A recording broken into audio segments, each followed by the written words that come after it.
sockeye returns have been looking like. This is only from 1970, so this is since the spawning channels were made. And you can see in recent years definite declines, and they're also seeing between the different populations, some will be way up and some will be way down, so a lot more variability. Yeah, so it really shows the recent management or recent conditions.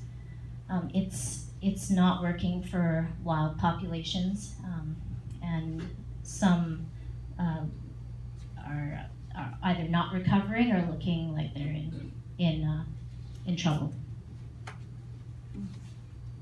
Could you tell us a little more about that wild population going extinct or not recovering? Yeah, you bet.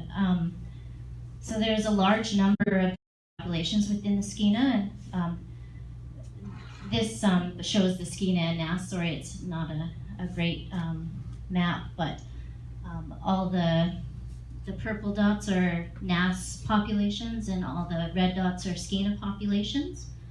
On the right, you can see they've done some evaluations, but they're currently being reviewed over the next 3 years, so we have better information. But you can see in red some of the sockeye stocks that aren't doing well and have recovery strategies. They need to be in recovery mode. And some of the green ones that aren't doing too bad. And I would say about half of the populations just don't have information. Kind of hard to know exactly. It says up there that it's tracking well, and just below it says going extinct. Right. So what I mean is that the estimate looks like it's correct, but the estimate is very low. So if it is 622,000 sockeye, it's below what we would like to see for escapement into the Skeena River. I think previously they've set a goal of at least 900,000 sockeye. We don't have a commercial fishery until 1.05 million sockeye. So it is low, and like you say, we were expecting it to not be this low this year, and I'll get into that a little bit too. So this is just to show how many populations there are.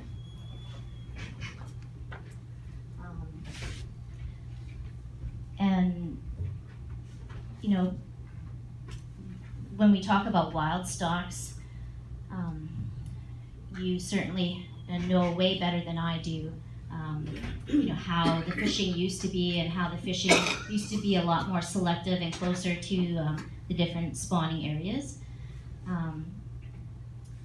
More recently, fishing has concentrated onto the main stem of the Skeena and onto the coast. And so those populations are all mixed, and you can't protect certain stocks when it's how that has changed. I've seen really good presentations. This one showing the Kitwanga fish fence, where they did harvesting there. Sorry, I can't remember the year, but it just goes to show that for thousands of years, people were using these techniques that could catch tons of sockeye, but they had good managing rules to be able to. It didn't impact the wild stocks like we're seeing with this new fishing regime.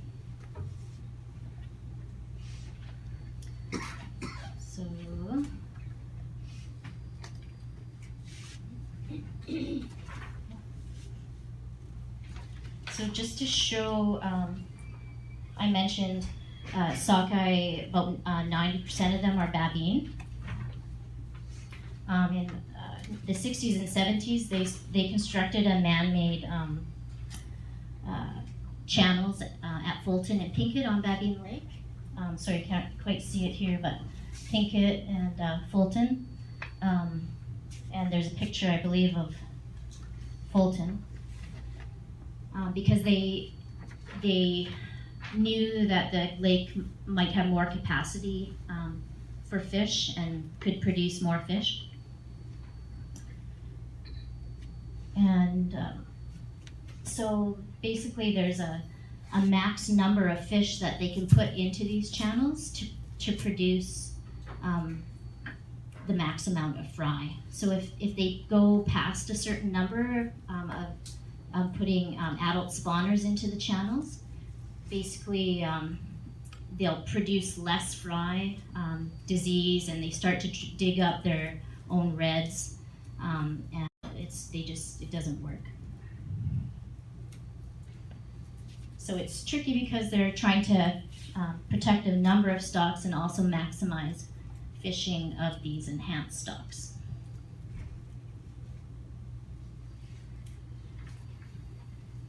And just to show how that kind of changed the proportion of the different populations. So prior to those spawning channels being in, it's 1970, say, this was the Pinkett Fulton, like the natural spawners. And with the enhancement channels, they're the main part of the Skeena Sockeye Run. It also changed the proportion of non-babine. So you can see the wild babine went from half the run to basically, less than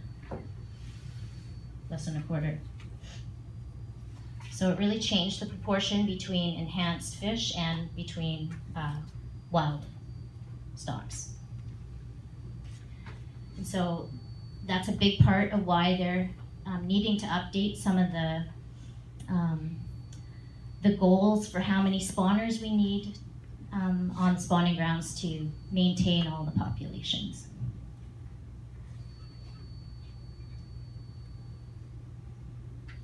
Another big reason why they need to reassess how they're managing is that recent productivity has changed a lot. So they're finding, in theory, typically, for one salmon, they produce 2 salmon. But they're finding in recent years, they're only producing half a salmon for every 1 salmon. So that's what they mean when the productivity has been changing. And, it's really a big area, but the problematic ocean and freshwater conditions have been under a lot of research lately.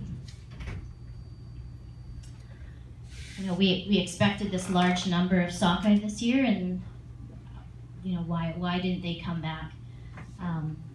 We've been seeing really warm ocean conditions off the coast, and of course you all have seen in the creeks, especially last year, they were extremely low, extremely hot. So when all species of salmon have been affected this year, that also points to it maybe being because of conditions as well. So, large sockeye returned to Skeena in 2009. At every stage of their life cycle, we know that they had a lot of temperature or level pressures in each of those years. So, when they were at the egg stage even, and all the way to returning adults, they had a lot of pressure.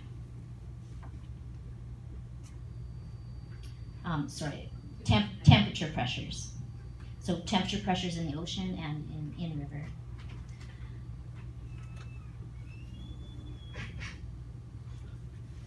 So I'll just give a quick food fish update. Approximately 15,000 sockeye have been harvested and about 4,000 Chinook prior to the closure.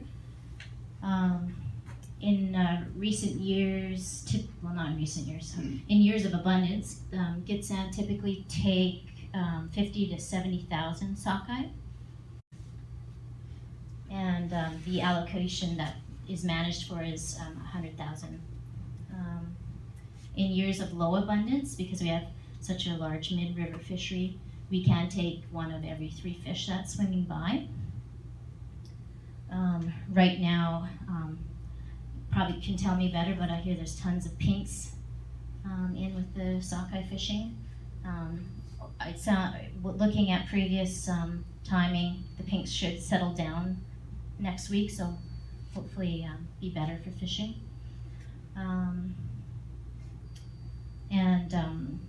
We definitely discuss on a technical level between other First Nation fisheries offices, updates, and there's a real sense that everybody's trying to collaborate to protect stocks and also food fishing as priorities. Just to mention that our monitoring program is technical, and we calculate just the total catch and a summary based on 7 communities, which is quite a lot compared to the other nations, and it's only for stock assessment purposes.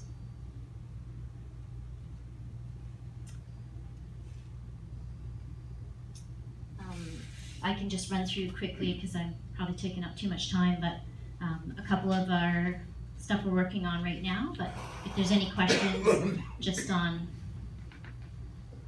technical sockeye abundance questions.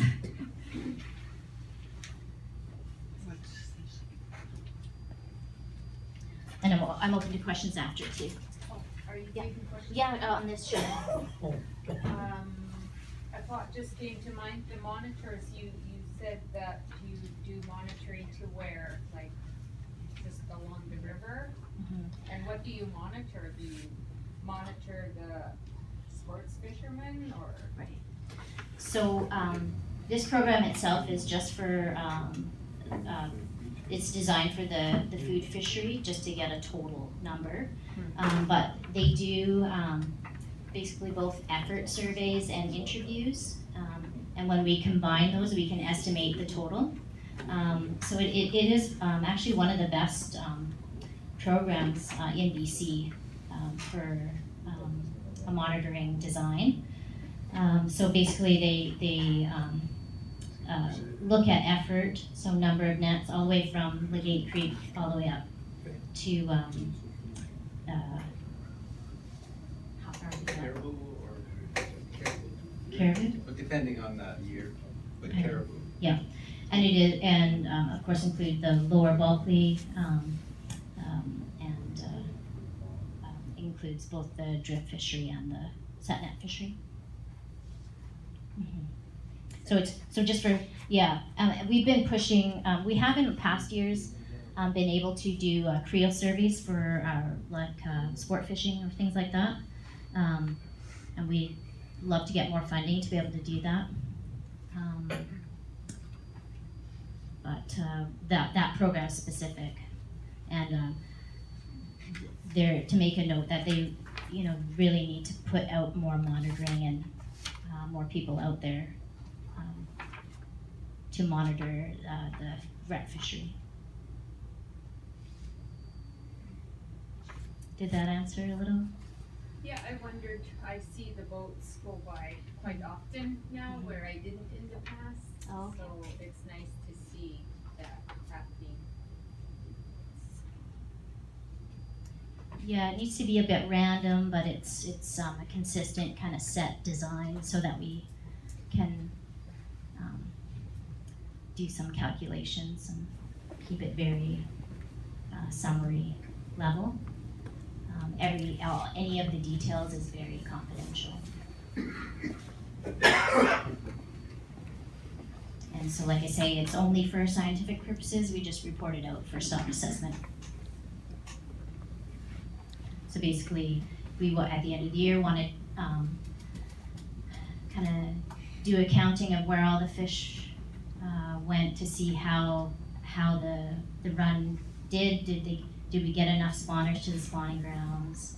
How's it going to look in when they spawn and their offspring come back? It really is important to be able to manage, or at least know that it's going to be sustainable for years.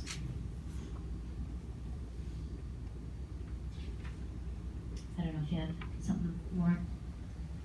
How do you get, like you were explaining earlier, from the spawners, how do you get a half a fish out of? You don't. Well, that's what you said earlier. I just did that to make my math really easy. I was wondering how you get the half a fish. Basically, what she's doing for each spawning pair that we're seeing for typical fisheries management, what they use is anywhere from 2 to 1 to 4 to 1 returning 4 years later, like 4 or 2 more. And what we've been seeing in the last few years is for every spawning pair, 4 years later, we're only getting 1 fish back. So with the ocean conditions which are the biggest impacts right now, I think, are coming from the ocean and what's happening out there with the warm water and everything else. That's the biggest one. We do have smaller issues in river, but they're not as bad as what happened out there.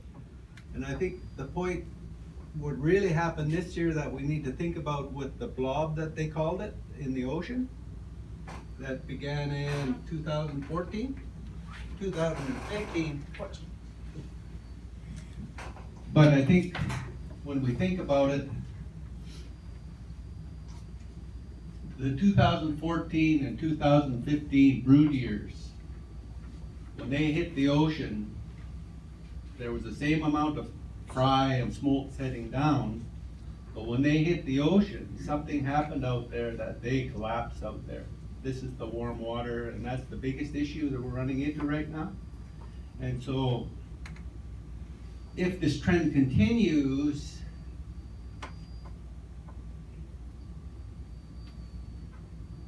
we could be in trouble for a few years. We're not saying that's true, but we don't know because of the ocean conditions. This is the first year that we've got juvenile or fish that went to sea from the 2014 and 2015 brood years have come back.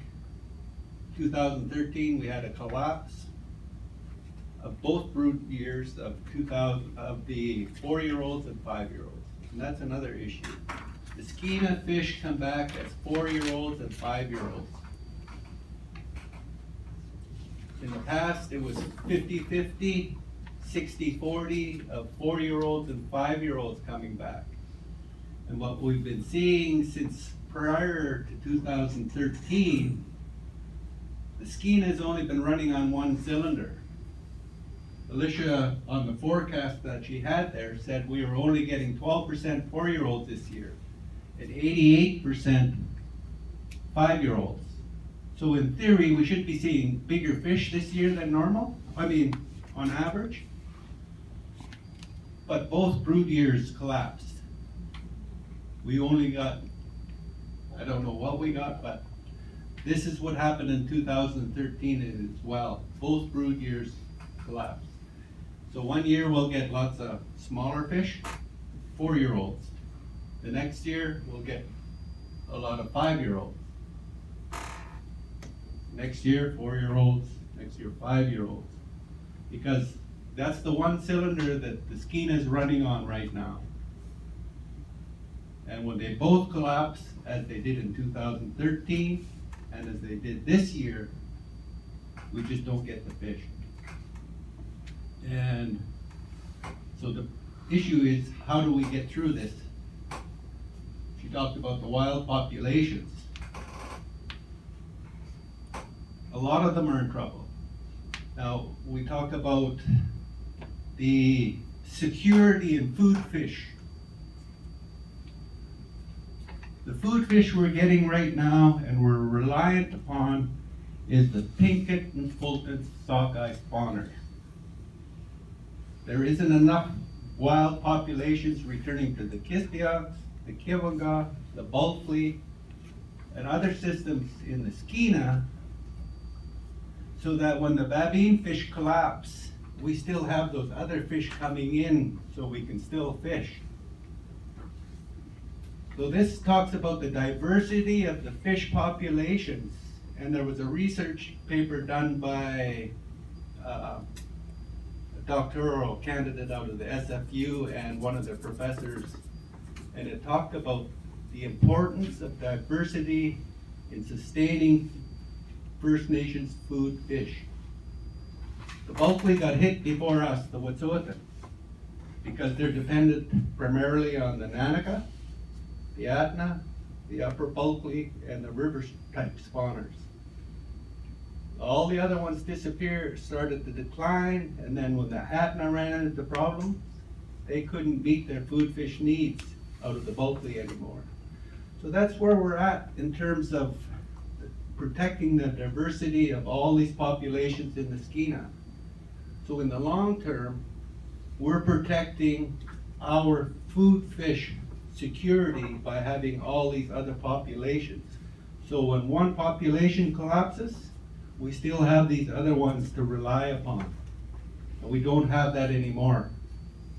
So at the end of the day, that's the goal of the in-river First Nations from a technical perspective.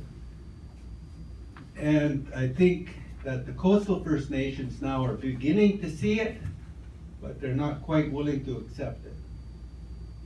That at the end of the day, that's the biggest issue. We're losing that diversity of the fishing population.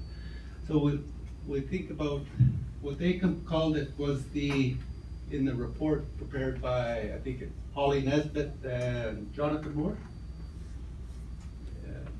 But anyway, they talked about the diversity of populations throughout how it protected our food fish. Now, how many of you can remember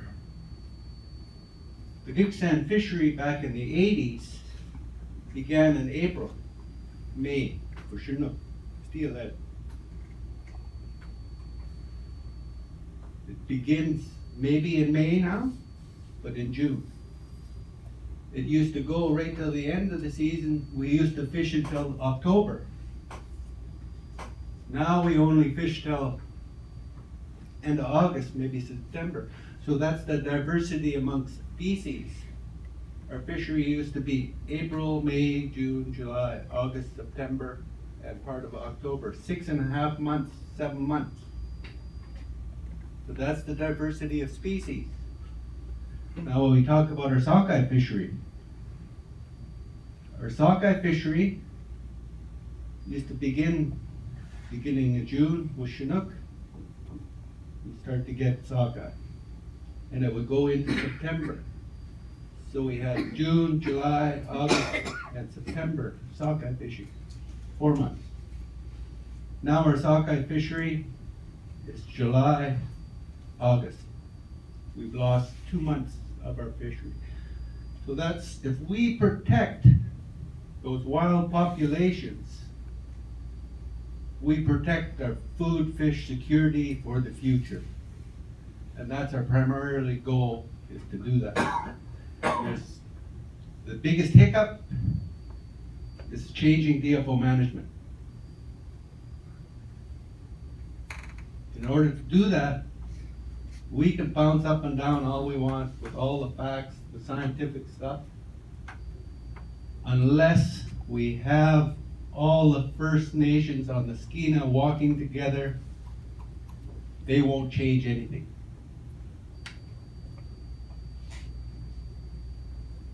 We walked together, we got the recreational fishery closed in the river in 2018. And last year there was more Chinook than they thought, but the river was closed. They fought. This year, again, the First Nations walked together. We shut down the commercial or the recreational fishery in river. There's still rec fishers out there, but theoretically, they're fishing for trout and steelhead. Now, that's a provincial jurisdiction. But you don't see them, many of them up in our territories.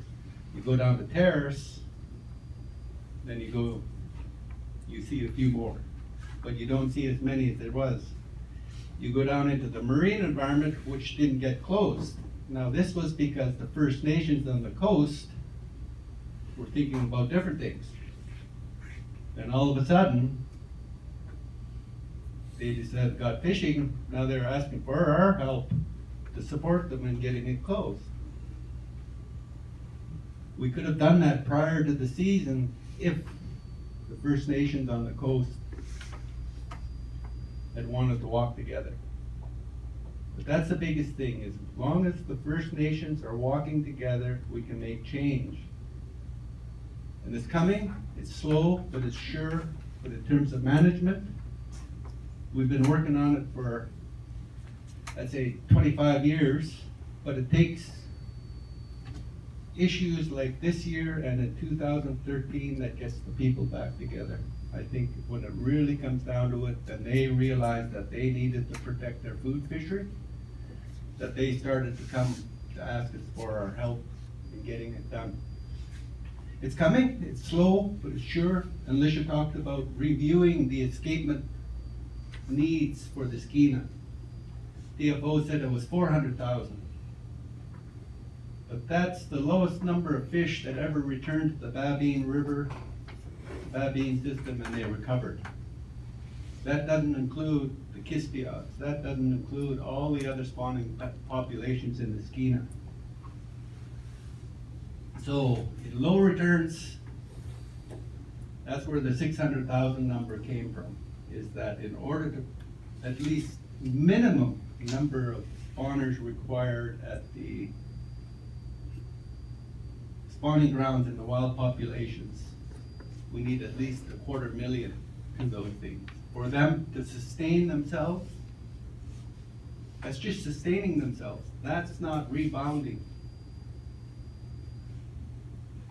Right? And that, in the long term, protects the diversity of the fisheries, and in the long term, our food fisheries. So that's primarily what we had. And Anita, I think. Well, you mentioned that recreational fishing was for trout and what? Steelhead. Steelhead. So how do we know that that's what they're just catching only? Who monitors them and who reports to? The other question was, is it possible to switch your funding for setting it only to recreational fishing? Why are we being monitored and not recreational fishing? Well, I think the recreational sector is monitored heavily on the marine environment and up to terrace. But what we see from terrace up, well, a little bit above terrace, is that I think 1% of the catch occurs above terrace from the whole rec fishery. We've been trying and pushing for them to get it monitored and put the resources forward for the Gitxsan to monitor it, but they, because it's such a small proportion, they say that, but we're still pushing to have all rec fisheries monitored. First Nations fisheries are the best monitored in commercial fishery, not bad behind it. The rec fishery in area 3-4 on the marine environment and up to terrace is monitored by the First Nations, supported through the Pacific Salmon Commission. And because those fisheries are so big that they give them the money. I have a question. You said that unless all the First Nations stand together on the Skeena, how are all these other First Nations collecting all this technical information for themselves? I think in terms of catch monitoring, the First Nations catches, Lake Babine Nation, Gitxsan, and Wet'suwet'en are leading, have the best catch data probably in the country.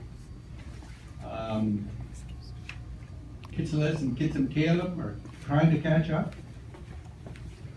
And the Lakwalams and Metlakatla, they're not always forthcoming on their catches for some reason.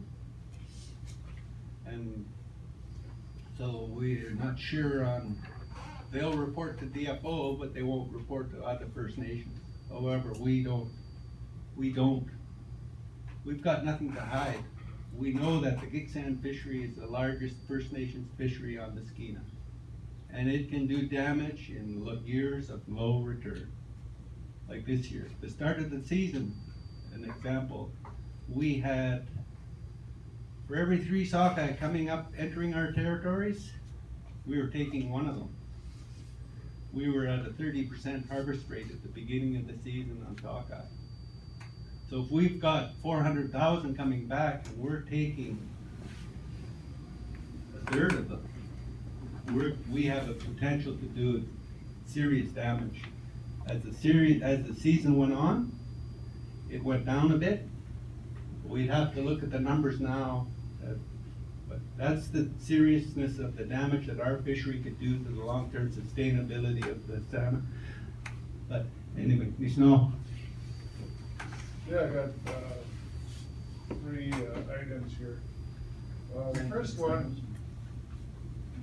I'm reading quite a bit about, we talk about depletion of our salmon, Skeena, Nass, Fraser. And probably about 30–40% of that comes from, because of the Alaska fishery. They're allowed to intersect our salmon as it's coming down to spawn. I never hear of Pacific Salmon Commission, making noise about it. These are articles I've read a few months ago, and this is something that we have to make some noise about. The other one is, a lot of our creeks, a lot of our creeks dried up. Small rivers were too low this time last year. So you guys are telling us that there's probably no returns or hardly any returns. Is there any idea of the fingerlings heading down to the ocean this May? There's any indication, or is that too early? We have to wait 4 or 5 years to really find the damage from last summer. And the other one is, I was at a gathering, a village gathering, and a couple of the people got up and said they're talking about the seine boats at Babine fence there, to fish the excessive, the surplus salmon, you see. And at this gathering, these 2 guys got up and said that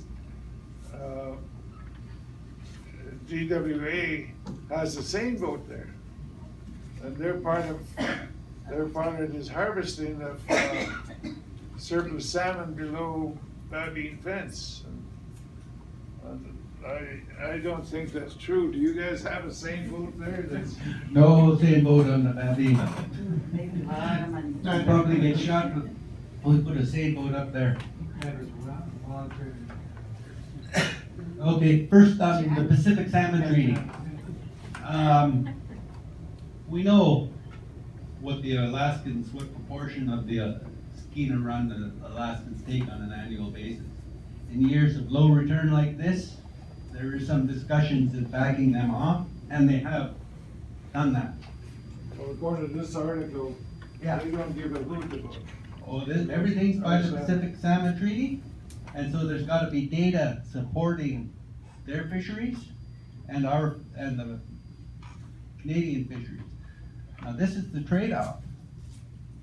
The Alaskans, Skeena sockeye, they are intercepted not in Bristol Bay. That fishery has nothing to, does no, very little or no impact on Skeena Sockeye. Southeast Alaska is the place where Skeena Sockeye are intercepted. And not quite on the sure on the size, but that usually in 15 to 17% of the Skeena run is intercepted there, I think. 12%. 12% of the Skeena Sockeye are harvested there. Average. But 15% of the Chinook are harvested there, Skeena Chinook. Now here's the kicker. The Canadian government, in those Pacific Salmon Treaty stuff, discussions, the Canadians have a commercial troll fishery on Chinook, the recreational fishery on Chinook, that are fishing all the southern states' Chinook populations. So that is the trade-off on the Pacific Salmon Treaty right now, and the Canadians have been trying to change that, especially the First Nations participants that know the impacts on our fisheries to us. But the Alaskans are failing to budge on that right now, and that's all part of the Pacific Salmon Treaty. It's hard to change those guys up there, and in order to change it, I think what we need to do is get the southern states, First Nations, involved in discussions in terms of making those changes. If without them, actually the First Nations in the southern states do have a lot of influence, I think, on the U.S. government, but without them, it's hard to change that. And I think parts of the Pacific Salmon Treaty have been renewed, or are going to be renewed and signed off here fairly quickly.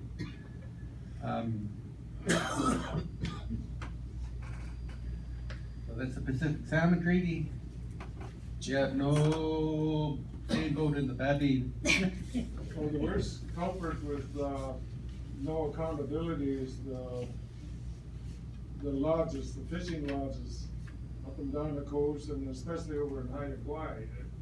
The Vancouver Sun, Weekend Sun, did a 2 or 3 page article about 2 weeks ago on this. You know, the guys can't sell the fish.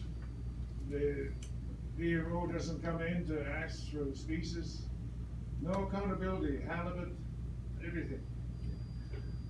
Well, I think we have an idea what the Haida Gwaii recreational fisheries, those impacts are on the Skeena.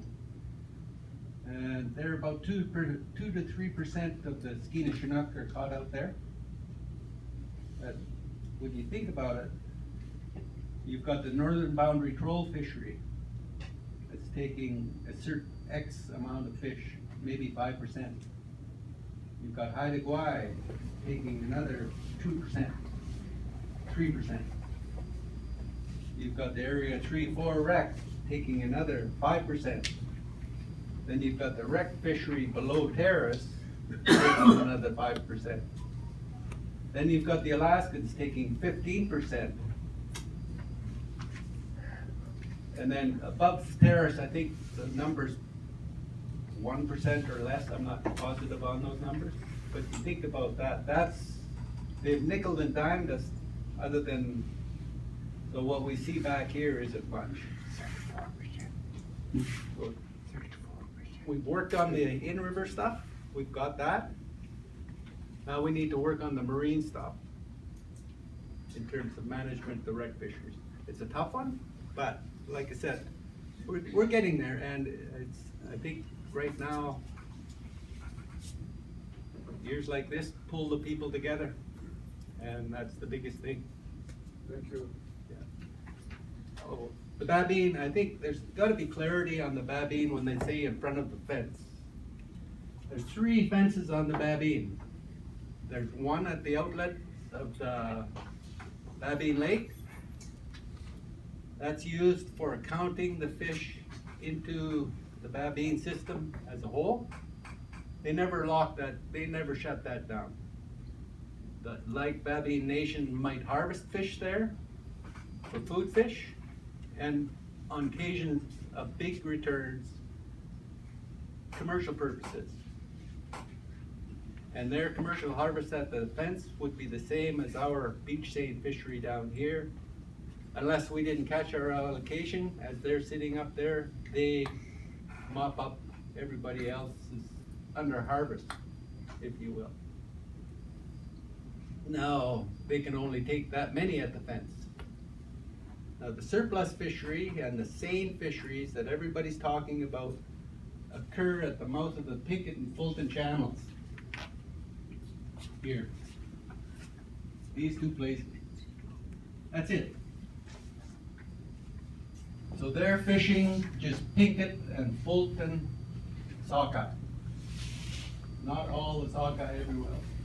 Now, all those fish they're harvestable, but if we fish them anywhere else in the Skeena, we're gonna have the impact on all these wild sockeye populations if we take them. We take them down here to the problems that already exist. It's a tough one. As Alicia said, they can only put so many into these spawning channels. And once they've got that maximum number of fish in those spawning channels, they close the gates. Those are the only gates they close. If they let those fish in there, production starts to go down. They know that from 50 years of operating those fences. And in turn, when that production goes down, it affects everybody. Because we're all reliant on those two populations for our food fish right now. But we're trying to, so I don't have an issue with Lake Babine Nation seining at the mouth of the Pinkett and Fulton, because that's the only place those fish can be taken without impacting the rest of the fish in the Skeena.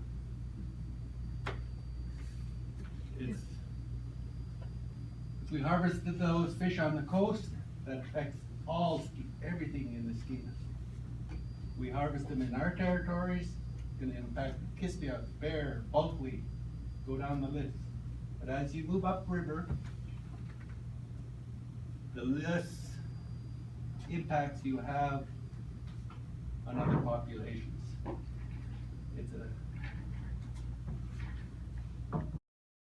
We build spawning channels everywhere. One, they're costs a lot of money to operate, and I think enhancement is the last resort. We go into enhancement. Yeah, just hand up. Yeah. Okay. In the past number of years I've gone by, my experience watching the salmon spawning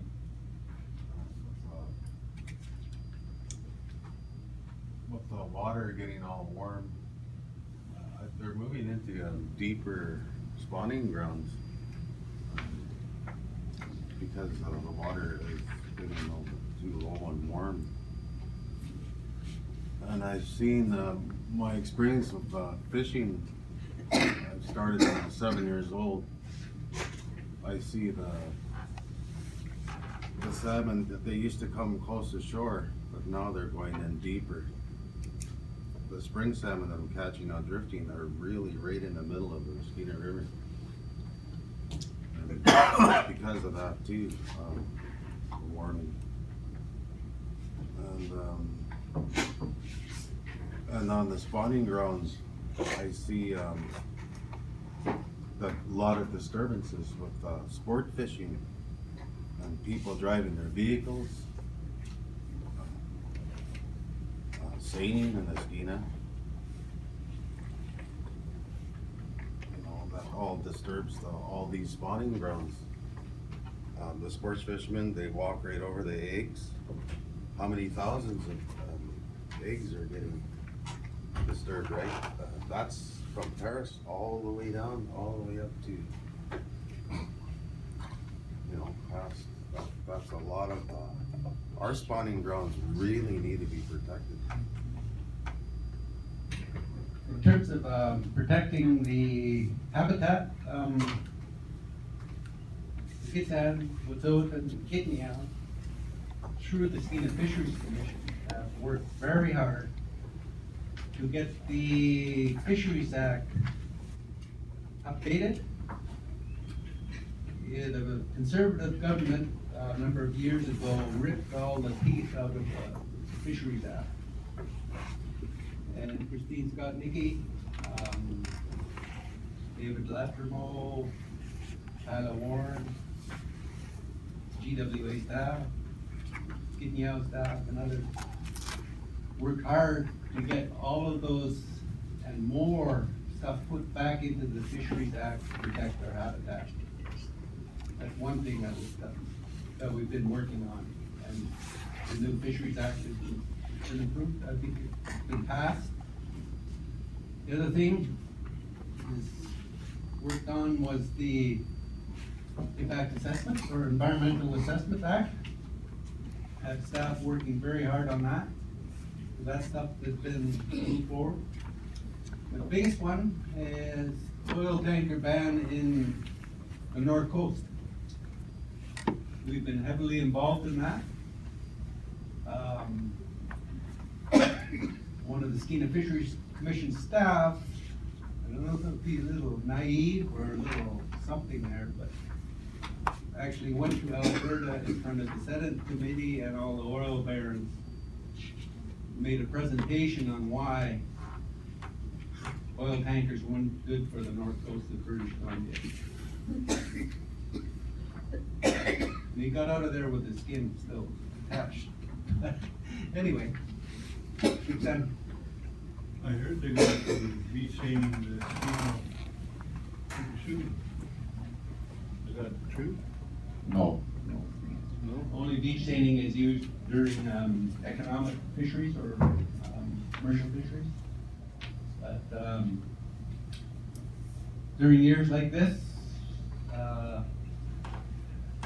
there won't be any staining. Even if there was a surplus at the Pinkett and Fulton, we battle hard to shut that down because it's not a good idea. One, we're gonna get in trouble. And two, Lake Babine Nation, in terms of the people walking together on the street, would be a slap in our face. 2013, they had an opportunity for a jack fishery. I talked to their management and I said, whatever you do, don't do it. Why? We can make a few bucks on it, put some people to work. I said, it doesn't matter what you're catching. Gitxsan and other First Nations are going to see it as a sockeye, even though it's just a jack sockeye. Don't do it. It's a bad idea. We thought about it, and we come back, yeah, okay, we won't do it. So in terms of economic fishing in the Babine this year, that's not gonna happen. And I think First Nations coast-wide or watershed-wide wouldn't support it anyway. And as long as we're walking together, management decisions can be made. A while back, there was, I remember they were working on fish at Price Creek. Were you a part of that? That would have been a tagging program back in 92, 3, and maybe 94. Okay. Yeah. Okay. Originally. If we were to do a fish enhancement in the lower part, how would it affect the fish going up to those other spawning channels?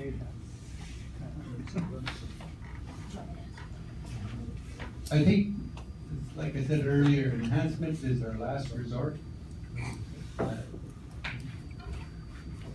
Number of issues. We use enhancement just to maintain or rebuild populations and then stop once you get them back. Because if we start pumping out fish, one, who's gonna pay for it? Two, who's gonna benefit? And what we found with the spawning channels is the benefits didn't come back in river. And other enhancement facilities. The benefit, it just adds to the problem through enhancement, but anyway. There was something else that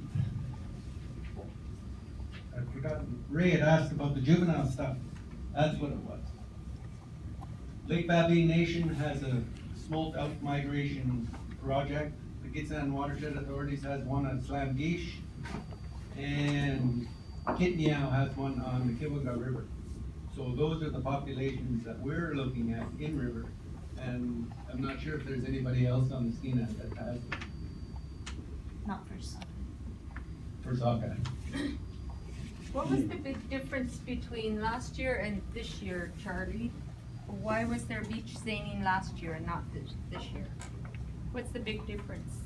When there's the way the commercial or economic fisheries on the Skeena occur this year, or on the Skeena now, if there's a commercial fishery on the coast, First Nations have an opportunity for economic fisheries in rivers. Currently, the balance on who gets what portion isn't really fair in our mind, but from a First Nation perspective, but getting the First Nation together to change that is another big thing, and in the past, we haven't been together. So that's basically how that works. There's commercial fishery on the coast, there's an opportunity for economic fisheries in river for the First Nations. How's your cannery coming on up in the Babine? I I heard you building a cannery up there. Just about built there. No. I heard that rumor, so I went right to the horse's mouth and said, "Are you guys doing this?" And who the hell started that? That was just a question. Yeah, I know, no, but yeah. It was a question, it wasn't, saying that there actually was, It just, okay, I had my hand up earlier. Okay, sorry. Okay. You're saying that, 1 out of every 3 fish is taken by us. Okay, it's gone here, it's 19,000 fish that were taken by us before closure. I don't think, like if you multiply that by 3, that's 57,000. And I'm pretty sure that that's not how many fish went up before you go. Okay, I think that the amount of fish that went up was about between 300 and 390,000. So that is not 1 out of every 3 fish that were caught by us.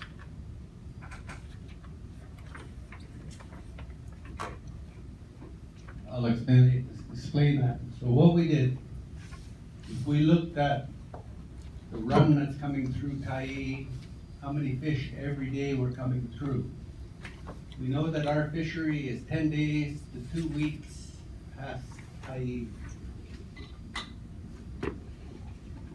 So we look at our catches on a weekly basis, how many fish came by 2 weeks before us at Tyee. And those 2 weeks later, what did we catch? So the fish coming upriver, they start through Tyee. There was an estimate, a weekly estimate of how many fish came through Tyee. And we looked at our total catch 2 weeks later for that, as those fish are coming by us, how many fish did we take out of those Tyee that came by? We were catching 1 in 3. A week later, we did it again. How many fish came in 2 weeks before our fishery? Went down a bit. So, as the fishery, so that's what we're talking about, is during periods of low numbers, we do have capacity to catch a large proportion of the fish. And so that's what I'm talking about when we say that we were taking a third during those weeks. So we look at it, a week later, they'd all be at that fence, And then we get the counts of how many came through there. And then as Lisha said, Lake Valley Nation did a deduction. Counted back how many fish were disappeared, and that's how they figured out that the curve at Babine was matching the curve at Tyee. We know the migration rates all along the Skeena. So that's the sort of information that we get into when we talk about that sort of thing. I think it's completely wrong, because that's 1/115th of a fish. If you take all the amount that went up, it's not 1 out of 3. It's 1/115th of a fish. So the numbers don't add up. It just doesn't add up. Okay, on another point,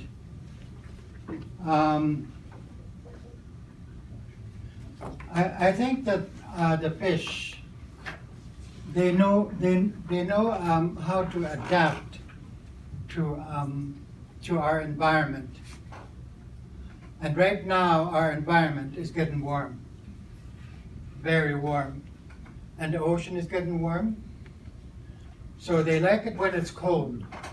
So, and this is what I told the fisheries officer.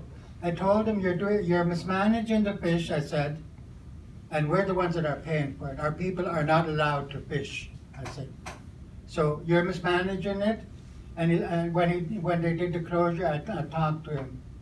And I said, you're closing this river at the wrong time, I said, because the fish are gonna come when it's cold, I said, when the water is cold.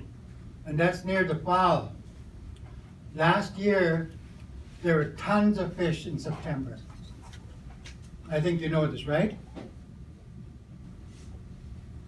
There were tons of fish in September because the water was cold and the weather was cold. So the fish are going to adapt when they come up. They're going to adapt to the weather. That means the water is going to be cold, that's when they're going to come up. That's what I told the fisheries officer. It may be true, he said, but we're still, closing down the fisheries.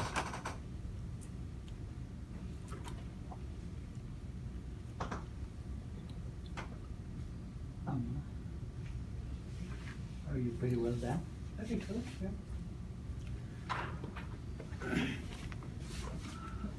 I guess I want to thank you guys for inviting us. We're always... One more question, Your Honor.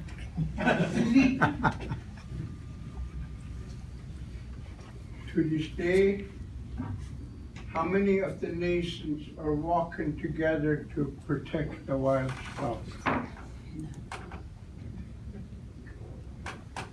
Everybody in river, and like I said, we're slowly working on the Lackwellams and Metlakatla, but they're seeing it now.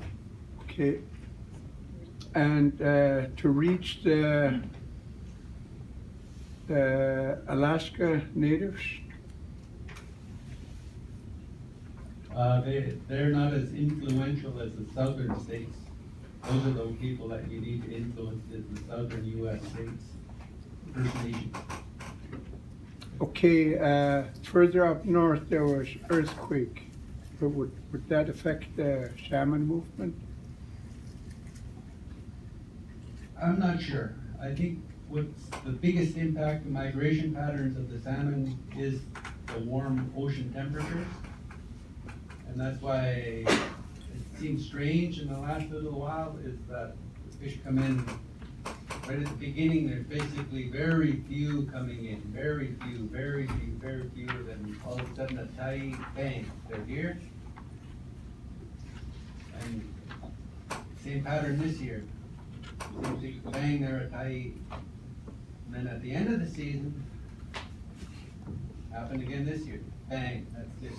We went from 30,000 coming through Tyee a few days ago to day before yesterday, I think 2,000 or 3,000 coming through Tyee. Bang, we run this over. So it's coming condensed and we don't know what's happening there quite yet. And they seem to be tracking late this year. So, at the end of the day, again, thank you guys. We always. There's one more. I ain't gonna one more of you to death One more, here. yeah. We missed the elders gathering for the British Columbia, where you could have reached everybody else within the province.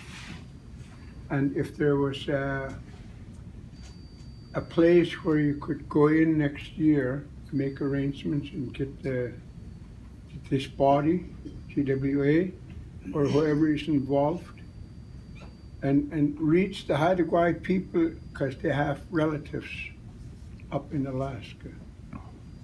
Khabib. We're working on all of that. We are, slowly but surely. Good.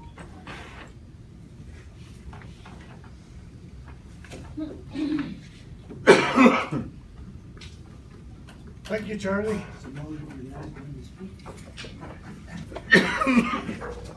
Ook small. Samen met ouders en ook een GWA report aan mijn jeugd doen. Zo zijn kunnen laten concept laten. Na die jeugd zit zich zaag dit de leeds en we get zakt dit hem tip dit hem leed zo zijn ek hem laas hun eigenlijk de kinem de gobel gelenem ik jeugd zich heeft hem hun eigenlijk zit gelenem dit nu lo aan geworden met zijn nacht time lang aan mijn jeugd zit hun met gungader. Thank you. Thank you very much.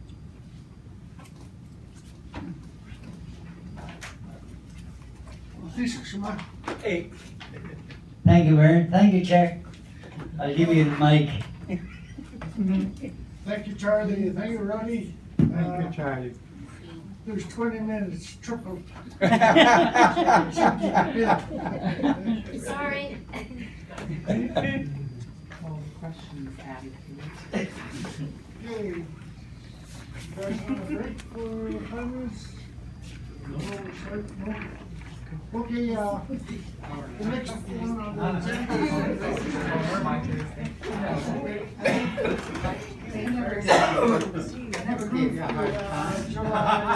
Not this time. July 8th, 2009. Oh.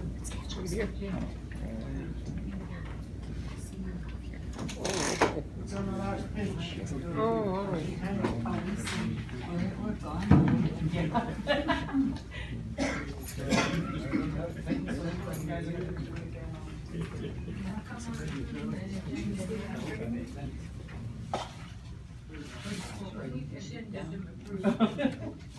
July 8th.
All in favor?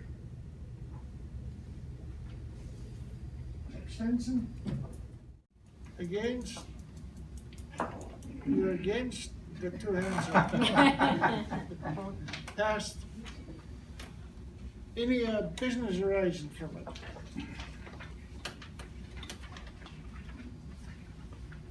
Nay. Nay. Okay.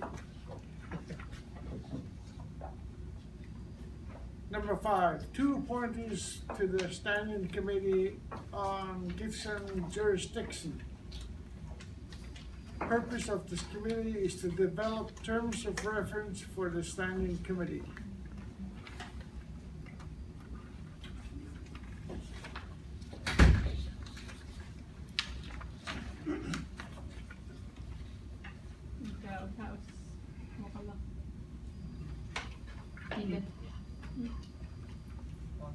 Discuss it further.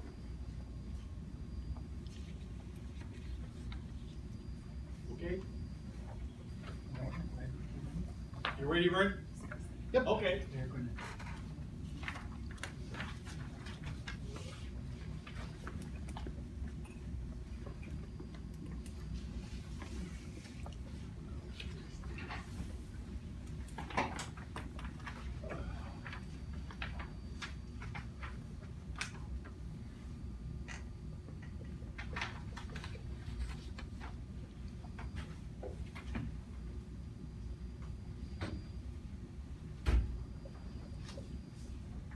Co-chair, huh?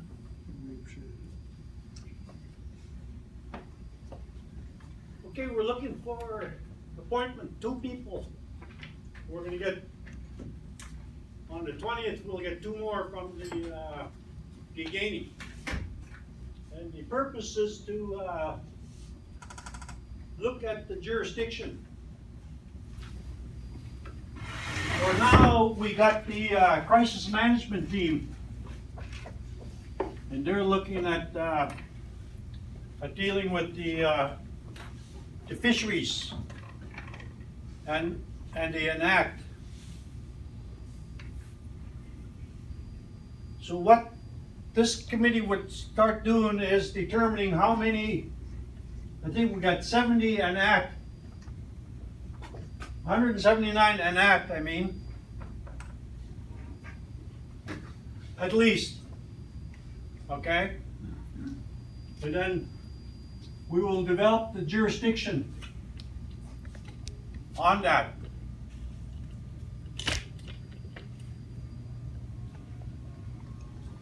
So one of the things this committee would be looking at is signage. MER is suggesting to put some signage on the enact. On each enact, so that when somebody's coming up the river, they'll see the sign that says you're entering this enact here, and then it'll show where the enact starts on the river and where it ends. That's what they want to look at. But it'll be up to each one of you head chiefs to determine whether or not you want to do it. All right? Each and that are numbered right now, right? Yeah. Yeah. So they're gonna put signs on them? Yeah. They want to put, so here's the river, and they want to put a sign here and a sign here.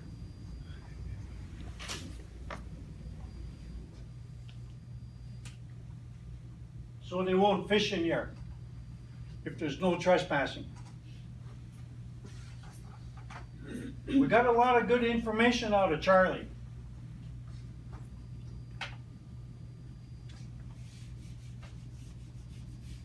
But the thing I heard more was that Gitxsan have the potential to damage the fishery.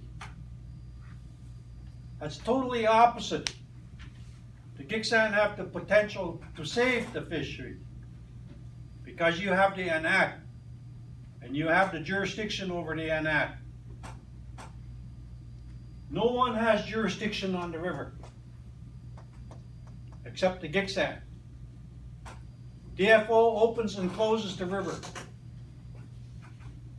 That's all they do for fishing. And then the province, all they do is issue permits. So you're the only one with the strength of the act.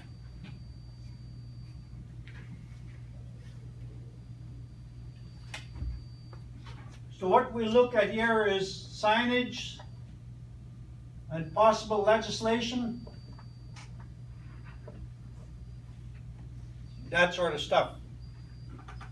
But first off, what we'll do is, when you appoint two people tonight, we'll start on the terms of reference.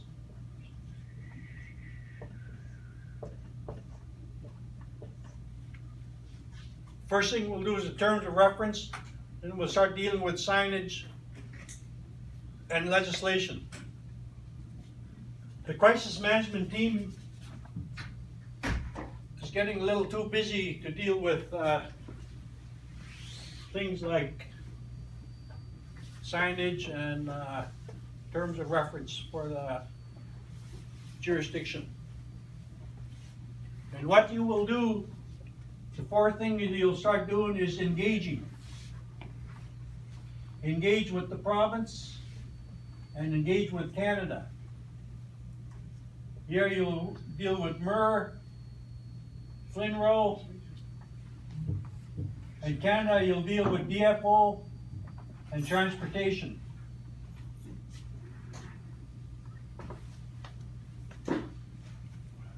So if you guys can think of two people that would be interested, or if you pick three, we'll have to have an election. If that's what you guys are looking at. So you look at the jurisdiction that you have, and the biggest thing that they deal with, Charlie told you,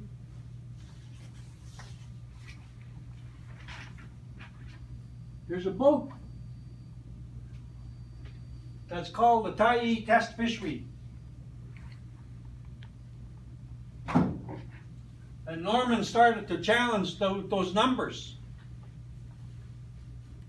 It's all opinion.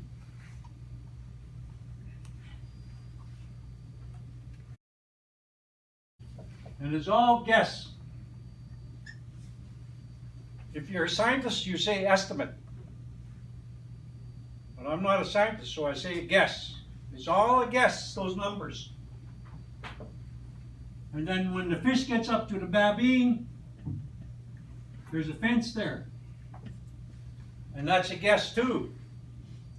So Charlie told you that you have the potential to damage the fish. We do not take those kind of comments anymore. We've had an act for 10,000 years and we've protected the fishery. When you look at the act, you're dealing with habitat. And habitat means creeks. You've mentioned the drying up of creeks. And if you got creeks, you're talking about spawning bed. And who ruins those spawning beds is logging. Clear-cut logging. And the province is not doing anything. So you look at this year's Canada, and then you look at BC. They issue permits and fish guide licenses. And those people can go anywhere they want in BC. Maybe the fish guides have territories. Okay? But you can't. You can't go to anybody else's enact. Except me. I go to somebody's enact. Anyway. So these guys here, they issue these permits unlimited. There's 300,000 sports fishermen in one group.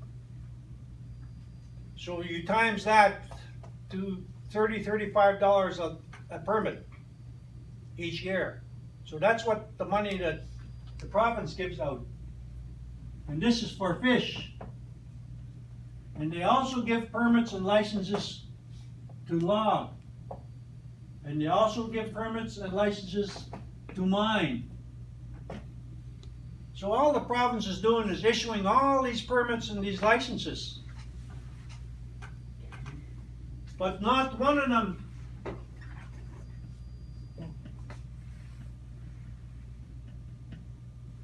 none of them authorize trespass. All right? That's 10 million. 10 million? 10 million. So every year they make at least $10 million. If those figures are right. So we'll use Calvin's figures. And then all these logging permits, the cutting permits that they issue to logging companies, the mining permits, it's huge. Huge. And then they have all these things that's called EAO or all those kind of things that are involved. Archaeological branch. No, those guys are the biggest threat to the Gitxsan and that. They okay every license that goes through their office. All these things. But we won't get into that. We don't want to back here. So this is what we're looking at in terms of jurisdiction. You guys have the potential to save the fish. And you don't argue potential. That's just opinion, Lawrence. I lie. So opinion, what Charlie here, he gave you, all he gave you was opinion. What he's been told. That's all he told you. And then except Norman, we all listened to him when he told us we have the potential to damage the fishery. You're the government. Who has the potential to damage the fishery are the people that rely on opinion. All that data they got is just, you could get 5, 6 scientists together and you'll have 5, 6 opinions. So where is the truth? As the government, the truth is here. And that's where the truth is. The fish in the river. The spawning beds. At Ritchie, I sit down by the river at night about 9:45, and you can see all the little trout. That must be a huge spawning area right there. You see the big fish trying to catch them. There's lots of jumping and everything. It's just like raindrops at night. You see the water moving. So that's our enact. And not once did GWA mention the enact. They have no idea how many fish First Nations get. Then he told us here, he said, you guys get 1 out of every 3 fish. How does he know that? Opinion. He's just guessing. But it's the best guess we have so far, I guess. So you guys are the leading. So the next thing we do is we engage with Canada and we start figuring out with this committee how we're going to deal with that. The enact that has spawning beds. The enact that has creeks that are still spawning beds. And then the 5th thing we'll deal with is redress.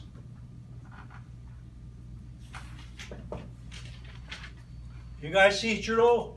He's on the ropes now. He's going to look at redress. So the first redress we're looking at is the effect of all these permits that trespass on our territory. Every time they issue a permit, that's redress for the enact. Every time they issue a permit for logging, that's redress for the enact. Every time they issue a permit for mining, that's redress for the enact.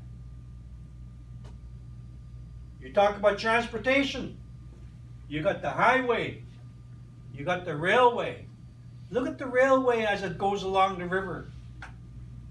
How many camps in Enact were destroyed by that? And I'm not picking on Charlie here, but when they talk about allocation,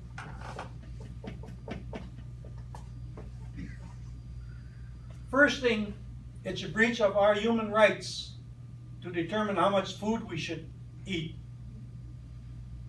If we eat 1 out of every 3 fish, we should be eating 2. But it's a breach of the human rights to restrict our food. So when you look at allocation with the rec fish, commercial fish, and First Nations fish, look at all redress that we've lost. We should not even be restricted at all because we've lost our fish to the railroad. We've lost our fishing site to the railroad. We've lost our fishing site to the highways. Mining, it just totally, we cannot accept that anymore as a government for our people. So that's the importance of having 2 people appointed to the jurisdiction committee. The standing committee. The standing committee is one that's going to be there at all times. And you'll be talking to Canada and BC. And working on terms of reference, legislation, redress. We're going to get that redress on the table immediately because we have people that have lost an act to railroad, to highway, to logging, to mining. It's a lot of work.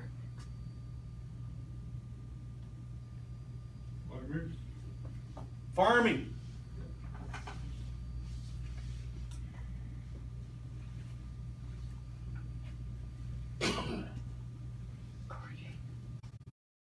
If the enact are considered, if it belongs to a chief and their house, isn't that part considered federal? Nope, it's considered Gitxsan. It's Gitxsan jurisdiction.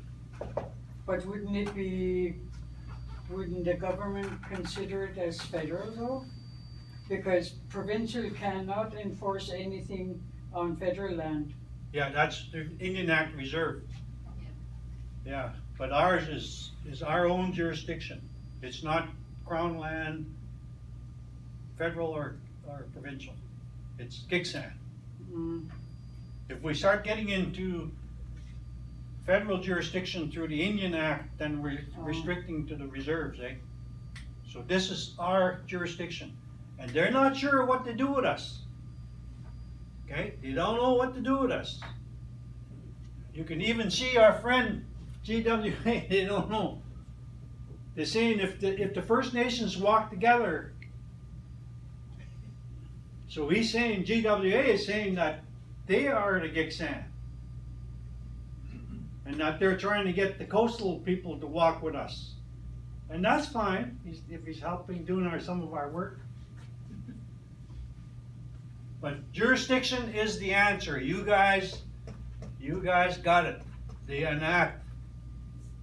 And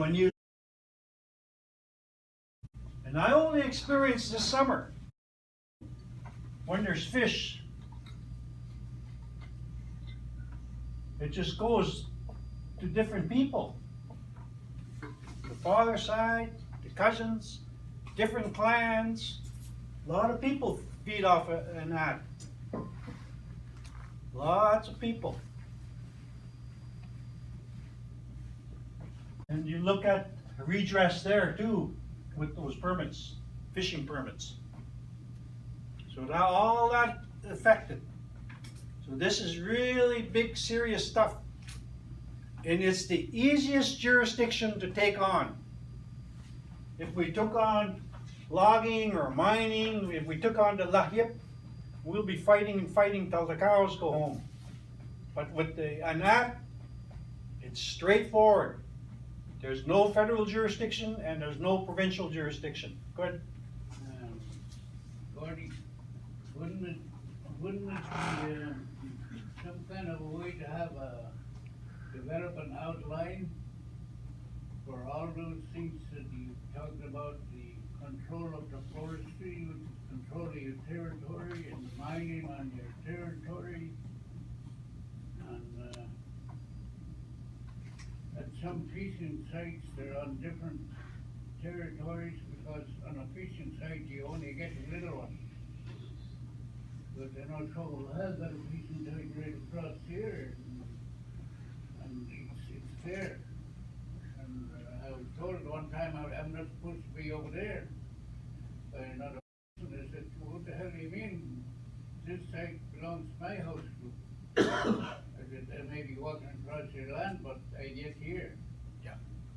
And that was what we talked about this particular time when they told me I can't go there. Yeah. I said, that belongs to my house group, that little place there.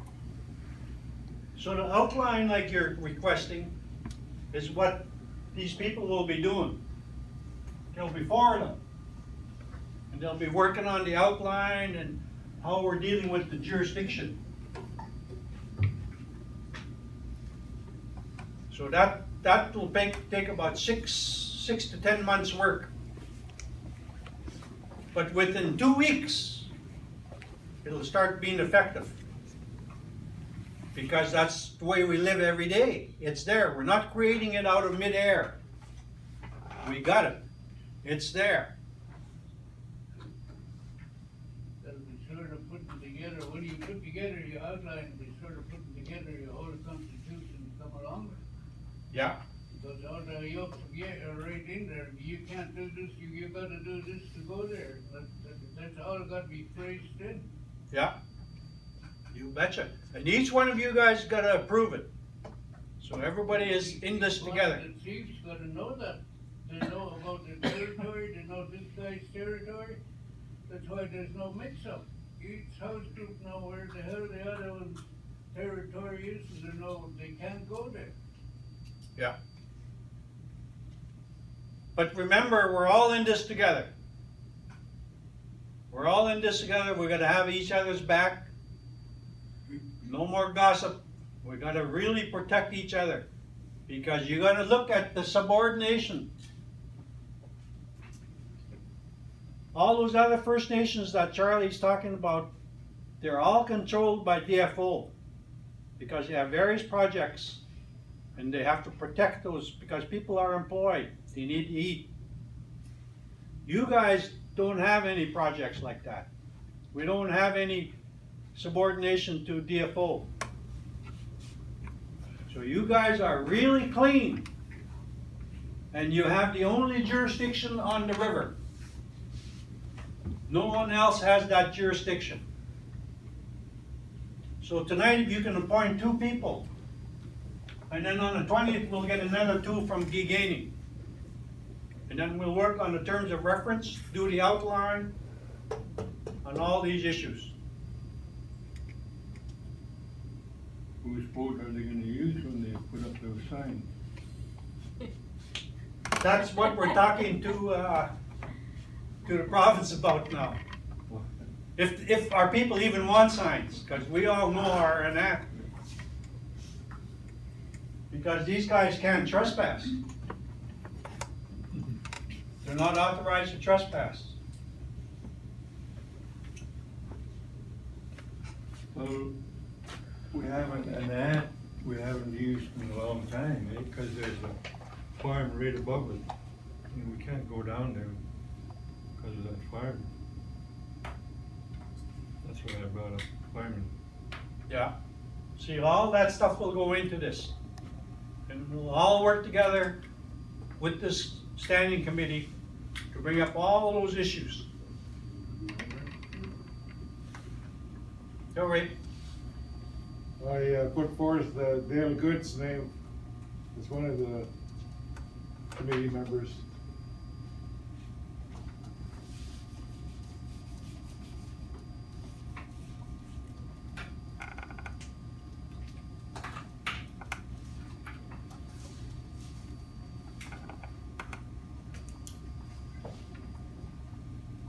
No car at all. Bill my motor.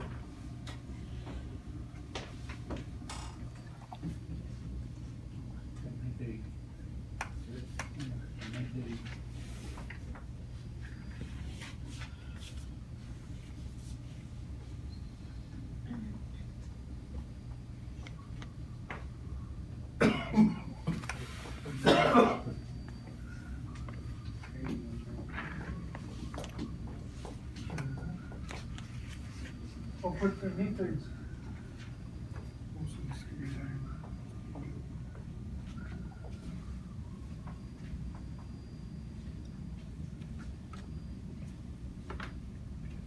Calvin.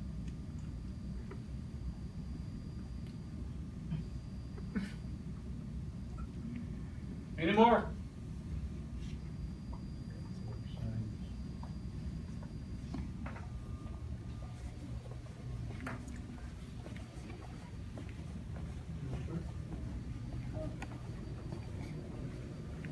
Lawrence Watson? Lawrence Watson?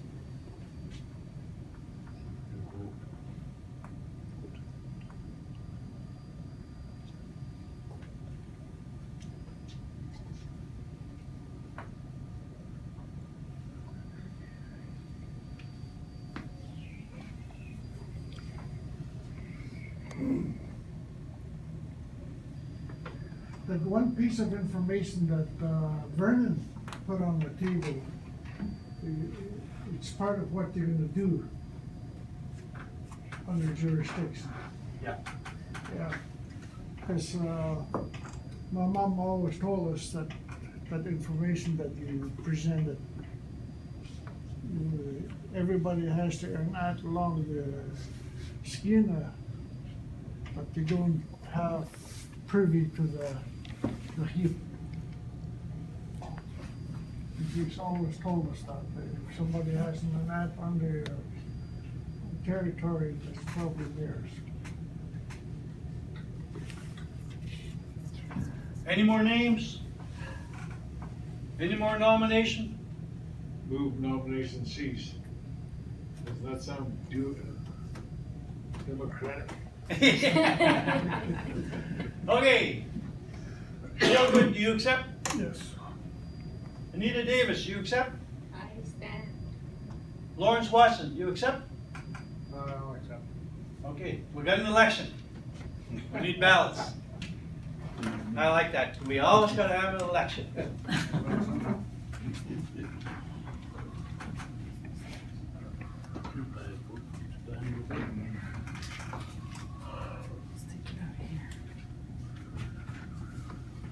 How many of us? 1, 2, 3, 6, 4, 5, 2, 11. 12. Oh, what the hell are you doing way back there?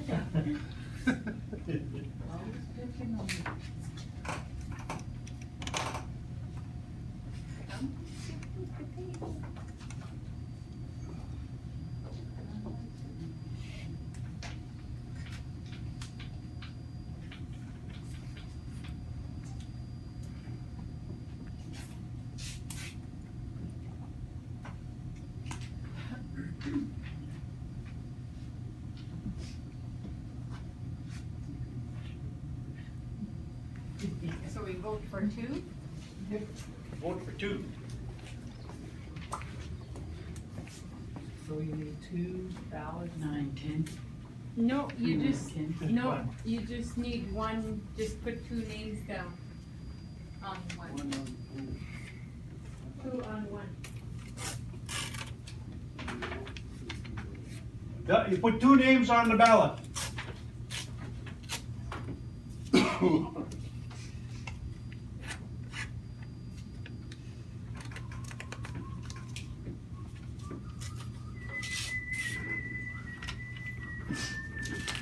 Two names instead of 3. Nope. You only want 2 of them. You only want 2. Oh. So you pick either Dale, Anita, or Lawrence. Lawrence, if you get elected, you gotta get a new suit. My pharmacy.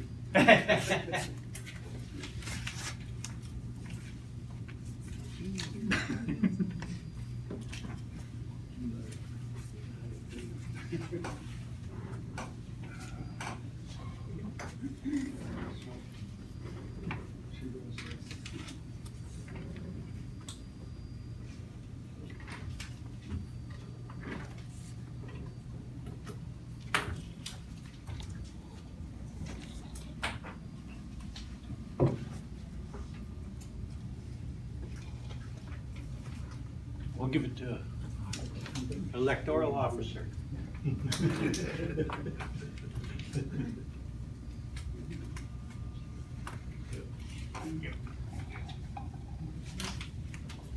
E.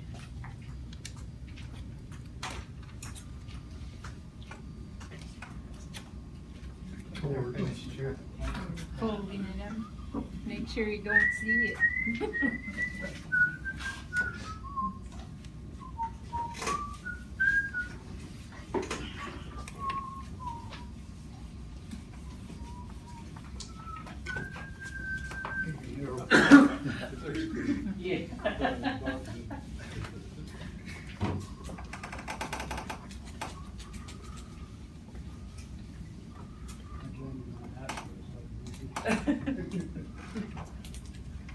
Are we allowed to campaign? Just kidding.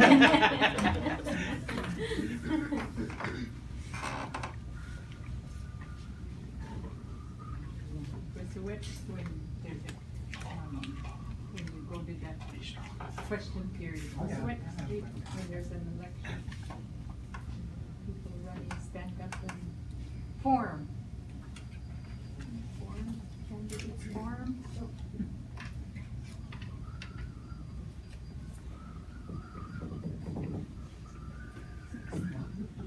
What platform you mean? What's your platform? Yeah.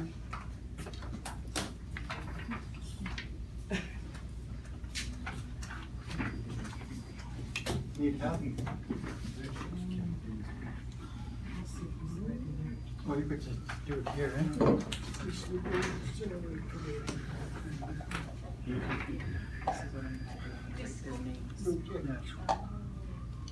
Oh, that's good. Dale and who? Lawrence. Dale and Lawrence, one each. How far are you walking, morning break? When?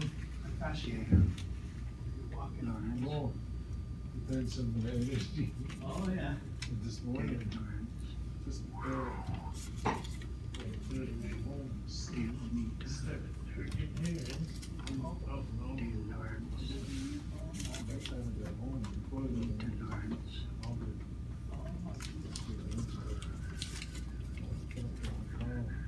Anita, Lawrence. Lawrence. Thank you, not Kelvin. Anita, Feel a little better? Not better, but I feel like my lungs I'm your throat. If you do a deep breath, then deep breath. That relaxes the mind. At least, Dale, Anita.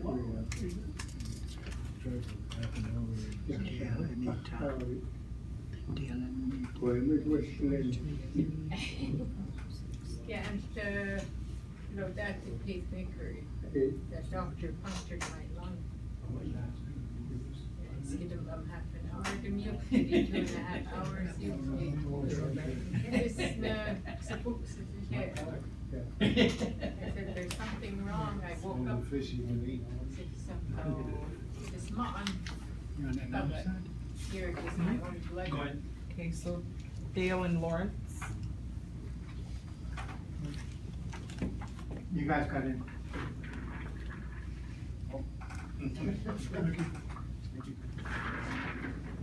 Speech. It was very close. What do you call that, speech Anita has to give? Concession. No, isn't it called the defeat? Concession speech. Oh, you know, so you have to give that too. Oh, why After rub it they- in? After they give their acceptance speech. Oh. Congratulations, good luck with everything, and, yeah, go out and buy that new suit and knock them dead. Knock them off their feet. That's only by one vote, you know, I'm pretty good. Roddy wasn't here, he would have voted for me. Oh, I'm just kidding. Just kidding. I'll move to destroy the ballots. Oh, yeah, just, where's, Oh. destroy the ballots. I'm just ghastly now. They analyze the rating.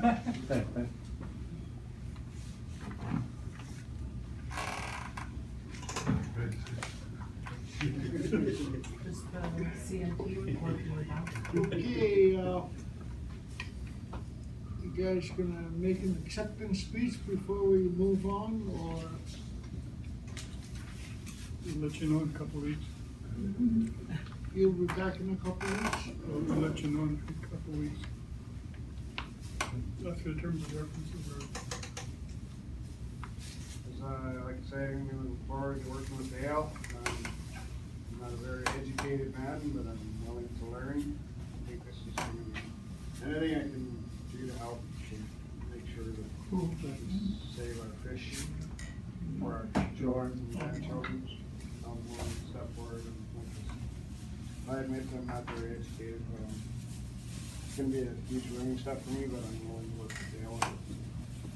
And if I need any advice, I look forward to hopefully getting something, some get around the table. Thank you. Thank you for the votes. I'm looking forward to, especially the redress part when it comes to sitting with the province and federals, because that's huge when it comes to the future of our children. There's a lot of different ways that we can address saving our food source. So that's one of the biggest things that I've always been doing. I mean, ever since I was able to, just so many different practices of logging and stuff like that have changed so much that it has harmed of how our food sources come back. So that's something that has to be addressed and brought to the forefront when it comes to federal and province. So I'm looking forward, like Lauren said, this is going to be quite the education, and I look forward to helping Gitxsan as a whole. Thank you. Thank you, guys.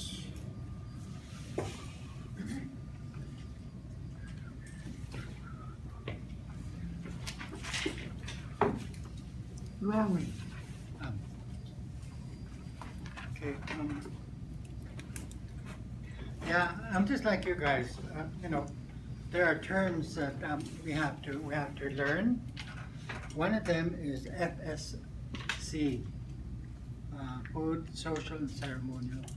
You know, that's ridiculous that I don't know these terms. You know, but that you have to keep writing them down, and the terminology is the hardest part, because a lot of our people, you know,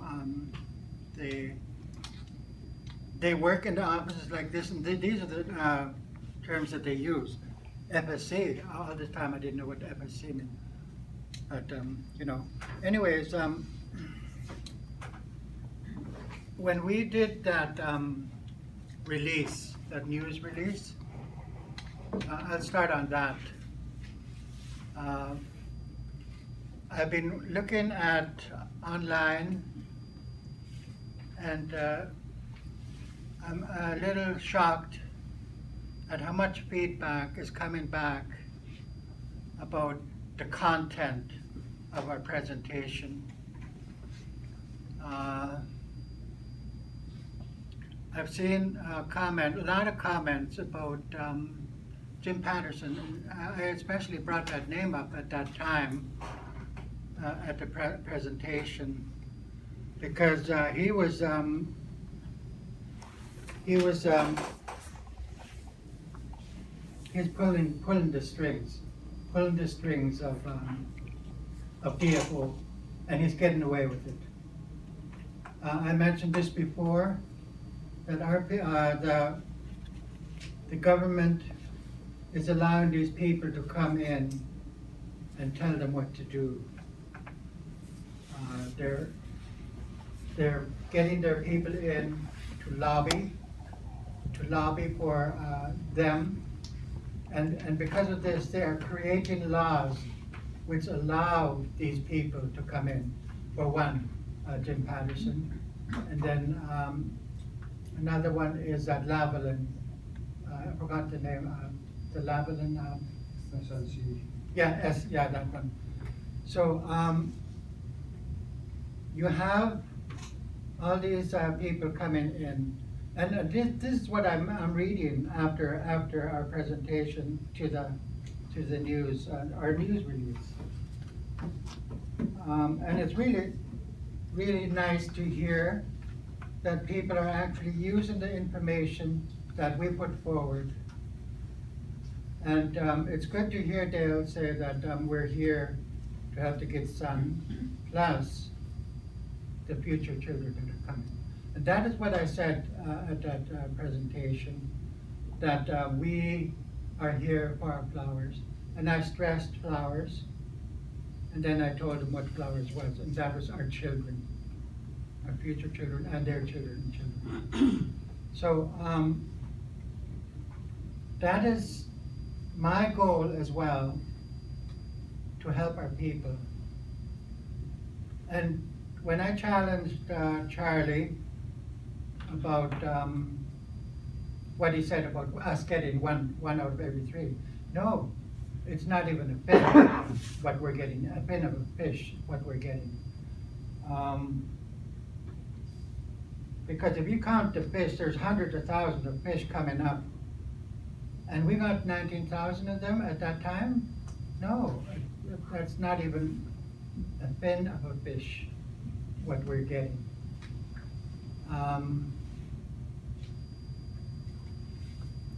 So what they're saying, and I'm not bashing GWA, what they're saying is not true. And I hate to say it, but they are guesses. And I hate to say it too, opinion.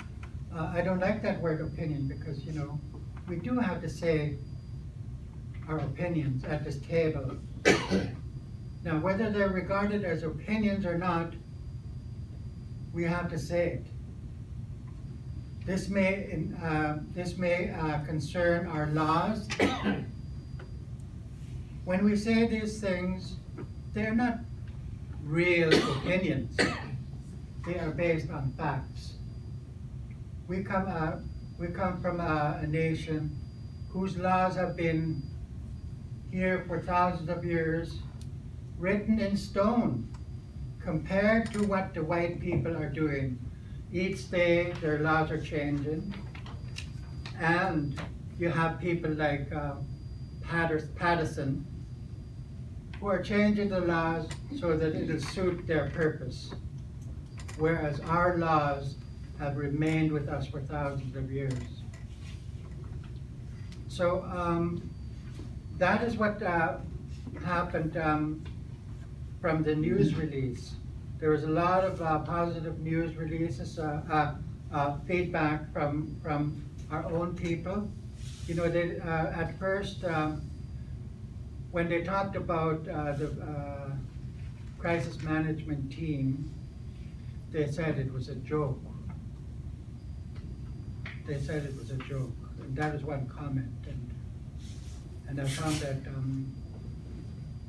real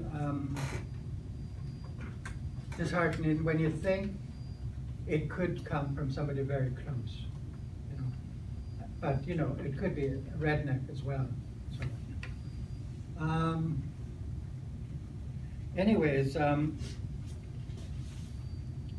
the table of the crisis management team,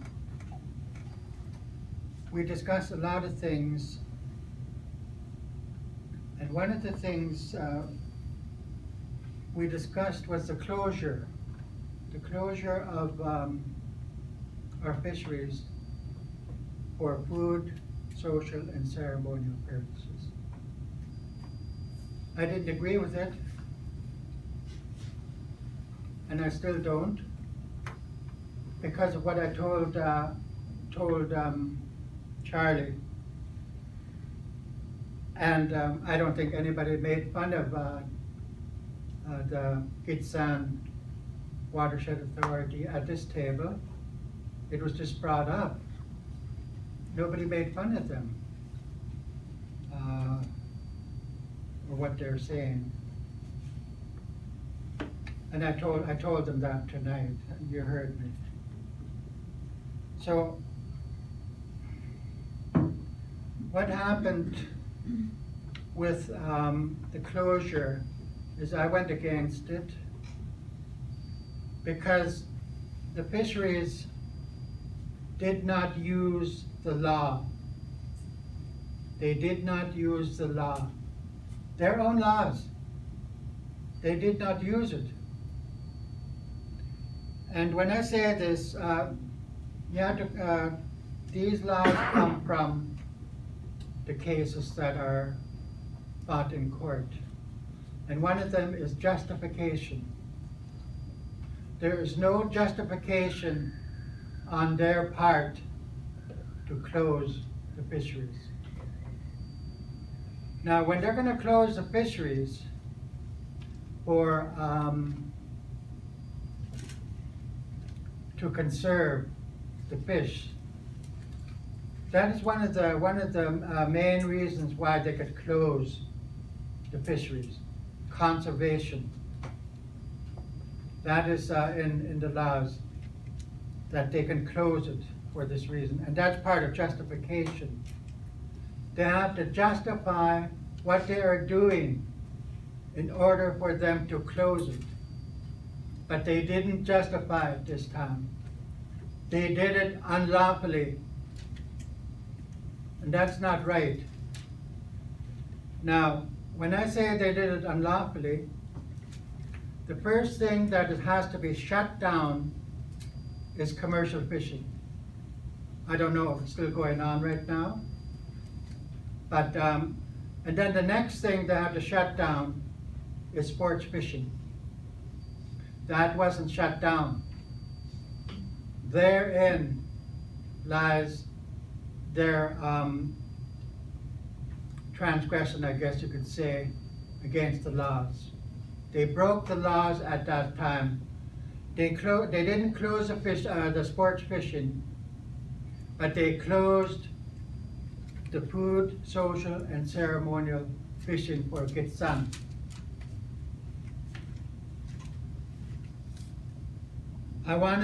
We wanted to answer them, but we were unsuccessful at that. So I'm telling you right now that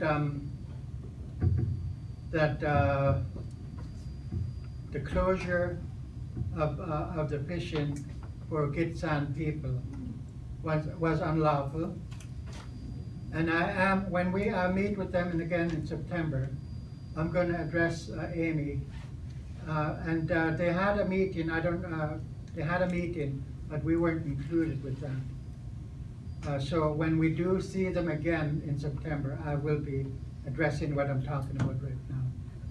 So otherwise, we haven't had meetings with them for how long? 2 months? About 2 months now. because they're so busy, they said.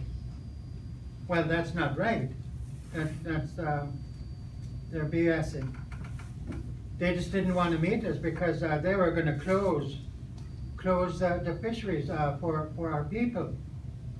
They wanted to close it down, and they knew that they were going to get opposition from us. So they didn't want to meet us until September, after all the fishing has been done. And as I said to Charlie, you guys are doing this all, going about this all wrong, I said to the fisheries officer. You're closing down the fishery, and you're only guessing at what is gonna happen, I said. What I'm telling you right now is that the fish are gonna come up when the water is cold, I said. And that'll be about in August. The water starts getting a little bit cold, and then even September. There were tons and tons of fish last September. Does anybody know if this is true? Because I heard there was lots. We had stopped. It was a late run. Huh? It was a late run, yeah, last Yeah, year. yeah. So, we're still trying our best at the table, so, you know, if you have any questions.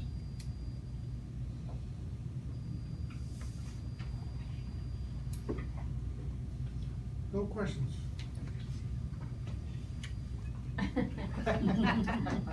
Next meeting.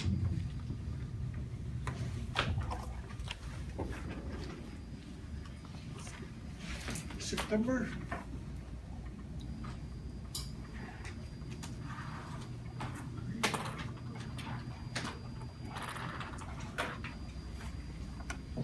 Seventeen? 17, what day is that? Tuesday. Tuesday. Everybody agree? No. I'm at UBC on the 17th. Oh.